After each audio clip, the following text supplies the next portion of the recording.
Alright everybody, it's Matthew, your friendly neighborhood technician here, making another video for this Ford 302. We've had some real interesting things take place while repairing this vehicle, and it is now time to put up our automotive technician hat and pull out our Let's Get Creative hat. What we have going on here is we found that the exhaust manifold had a crack in it, so we needed to remove the exhaust manifold, and because it is an older engine, and it's never really been worked on before, we had an issue with exhaust studs breaking off. Now, I was able to extract two of those exhaust studs out of the back, but right here, where you can see where my frame is, I've got a broken one right there. And let me tell you, that exhaust stud is just locked inside of my cylinder head. So I've tried a couple different methods using special tools.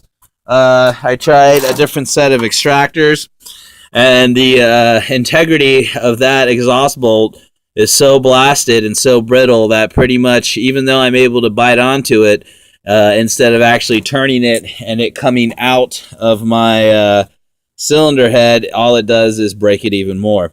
So we then, after wrestling with that for a few hours, decided to try to weld a nut onto it, and in hopes of creating basically a new bolt. We could just then stick a socket onto it, spray it with PB Blaster, and penetrating oil, and just wait and play with it, try to wiggle it out and turn it out.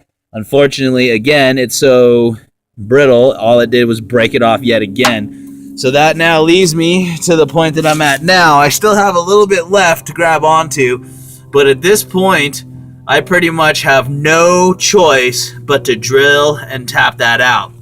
Now, if I do it right, and if I do it with enough precision, I can drill that out in such a way that it will not mess with the threads. But what I'm first going to have to do is I'm going to have to loosen the motor mounts down there. Got one right there, and then one on the other side. And I'm going to need to jack the engine up, so that way I can come in from the fender here and I can get the angle that I'm going to need. I'm going to jack that up to about up to here.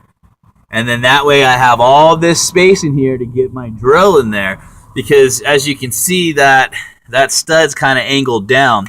Well, when it comes time to drill this out with my drill bit, I had better make sure that my angle is correct. And my angle needs to be my front to back angle, my up to down angle, and my side to side or left to right angle.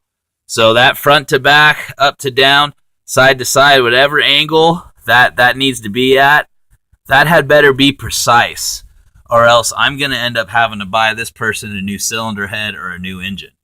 So just keep following me on this, and I will show you exactly how we are going to fix this and not allow this to ruin our day, nor are we going to allow it to cost us a lot of money.